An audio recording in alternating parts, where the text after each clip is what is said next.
Hello, everyone. Let's do some nostalgic factor of the 1980s. I mean, from the Amazing Spider-Man and Friends from like roughly 1982 or so, all the way up to TMNT, Transformers, Challenge of the GoBots, etc., and of course stuff like the Garbage Pail Kids. I mean, many of you might have had the Garbage Pail Kids and ripped the stickers out, put them on your Trapper Keepers, on your walls, and I mean, they're such a cool damn thing. And it would have been awesome if they would have made it further into the venue of futuristic awesomeness. But of course, the 1986 Garbage Pail Kids movie pretty much ensured the fate and demise of this unfortunate, awesome clause. Oh, fate of this. But we're going to go into something right here and do a little bit of Garbage Pail Kids. And I give tremendous personal thanks to the GPK site for pretty much preserving these. I mean, these are so amazing.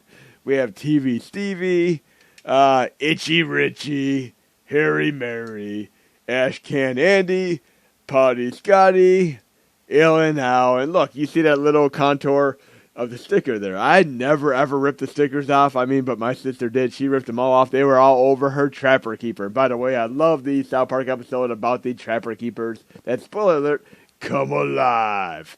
We have Weird Wendy, perfect for Halloween here.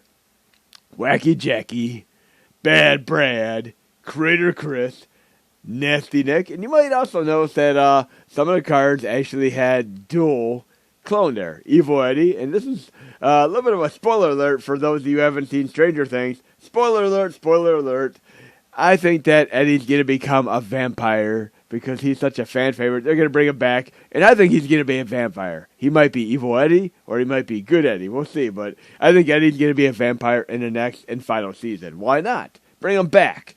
Dressy Jesse, Sicky Vicky, Chunky Jeff, Drippy Dan, Nervous Rex, Scary Carrie, Slobby Robbie, Brady Janie, Uzi Susie, Boney Joni, Junk Food John, New Wave Dave, Rundown Rhoda, Frigid Bridget, Mad Mike. And Mad Mike, by the way, is going to be a protagonist in the game I'm about to play. Because, yes, the license for Garbage Pail Kids has made it to fruition on Next Gen and on a real cartridge, etc. We're going to try this out.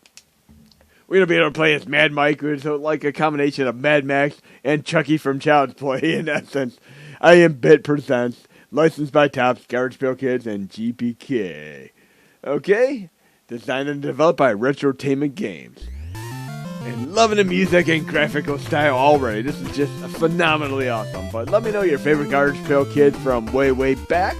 Or if you've even collected them more recently. Adam Bomb there. Okay, we could do easy, normal, hard. Let's do easy because I have not played this game yet. Okay. It looks like we could actually pick between stages. Stone Age 10,000 BC. Interesting, fun Roland Emmerich movie. And what Roland Emmerich movie do you like the best? I mean, we have Independence Day, 10,000 BC. He did a more recent AI-related sci-fi movie.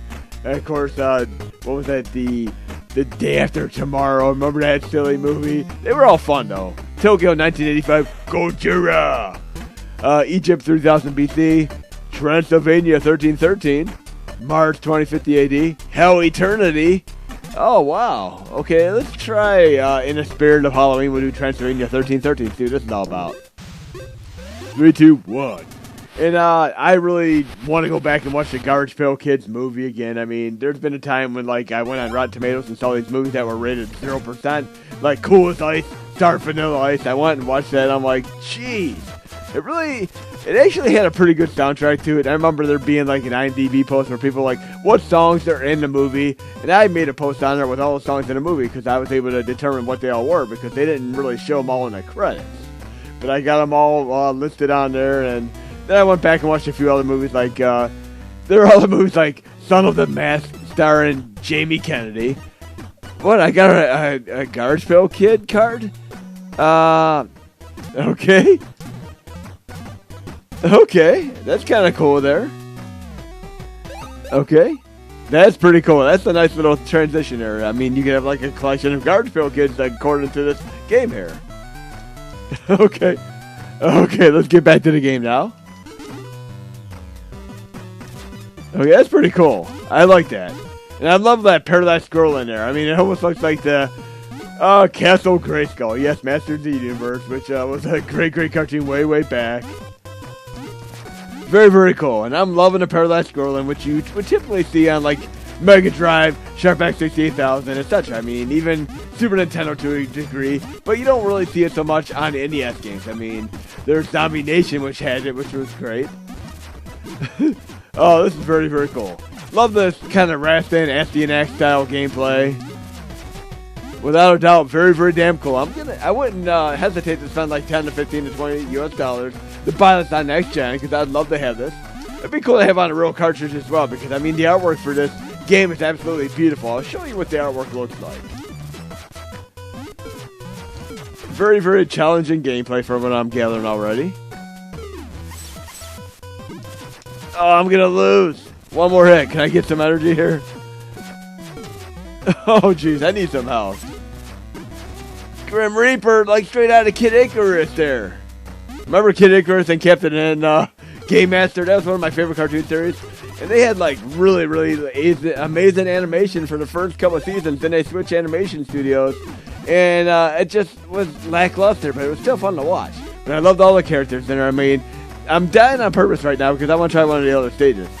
Nightmare on Mother Brain was one of the best episodes where like Simon, with his vanity, falls in love with Mother Brain, and it was just a silly, fun show. And of course, I remember the Bio Billy episode. Okay, I'm losing on purpose here because I want to be able to try one of the other stages. But let me know what your favorite Garbage Pail Kid is. If you're gonna go back and try to watch the Garbage Pail Kids movie, one thing that is kind of interesting with movies that are considered so bad they're hard to watch. Mystery Science Theater 3000 treatment, and some of the movies that weren't able to really get licenses to do. I mean, obviously, they usually use like B movies, but they've actually done a Twilight series movies and what they call riff tracks. You can go on like YouTube and do riff tracks, and I'd have to say I didn't personally care much for the Twilight series. I mean, I'm sorry for those of you who absolutely love it. I mean, I've heard the books actually have the thoughts of the people as they're thinking everything, but in the movie it's just a bunch of cold, blank stares. Like, you know, I'm not so much into that, but the Twilight riff tracks version with the guys from Mystery Science Theater 3000 was absolutely hilarious. I mean, it just made the movie so much more watchable. And I'm kind of curious if they've ever done like a riff tracks or even a Mystery Science Theater 3000 episode for Garbage Pail Kids, because if they did, I absolutely for sure would love to watch it. I mean, I would do it myself because I think I could just come up with some funny shenanigans for that movie. But Cool as Ice would be another funny one. And I have to say, like, as bad as it was and how much it flopped, it was still an interesting movie. I mean, it's like, think of like the Nothing But Trouble movie with Demi Moore, Dan Aykroyd, and Chevy Chase. That movie's actually kind of fun to watch too. It's like a cult classic to watch in our family nowadays. I mean, do you have any cult classic movies that are just so bad that you watch them again and again over time? I mean, Repo Man is a movie that's considered in that vein.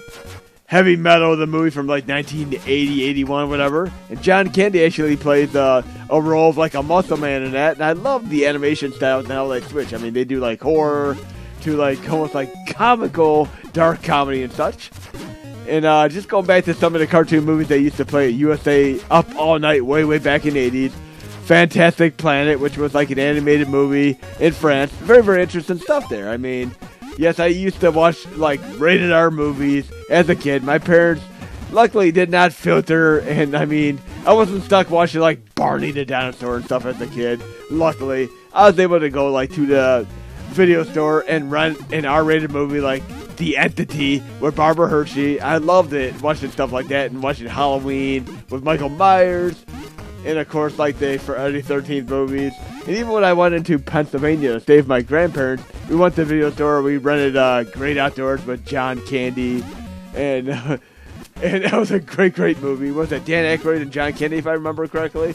Great movie. But I went to watch Nightmare on Elm Street Part 2, and my grandmother watched that with me, and it was so awesome, my grandmother being into horror movies at the time.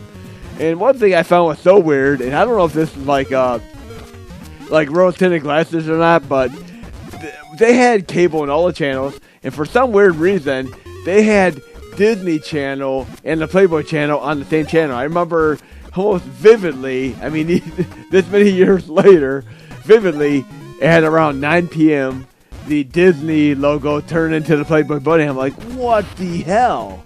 And my uncle was basically telling me to, I didn't want to do that stage again. Oh, I pushed the button by accident. But my uncle, I was going to the channel, and we were watching, like, Disney Channel. And all of a sudden, I'm just going to do a reset here. But they had this Playboy Channel thing where it was like a guy dressed up as a girl and a girl dressed up as a guy. Mock making love, and I'm like, as a kid, this is kind of disturbing to me to see, but it is what it is. I mean, nowadays you don't see stuff like that on TV anymore, but it was just the type of stuff they showed fetish-wise on like Skinamax, Playboy Channel, etc. Back then. I remember like having like the dial TV with where like you could have Showtime with a converter, but you're able to use the tuner and just turn it cockeyed sideways and tune in the Playboy Channel, the Showtime channel, and even Cinemax. I mean, I remember watching Maximum Overdrive, a great interpretation of the short story Trucks by Stephen King, and watching it on Cinemax by just using the tuner channel. And me and my sister watched it. I'm like, we didn't have Cinemax, but I was able to just like tune it so it wasn't all wavy, and I got it in just nice enough to watch Maximum Overdrive for the win. And then all the like little small dial with the 50 channels, I was able to get like French version of the Smurfs on there. But in any case, hope you enjoyed the video, and let me know what you think of your favorite Garbage Pail Kids, or this game in particular, or if you're planning on watching the Garbage Pail Kids movie again for the win.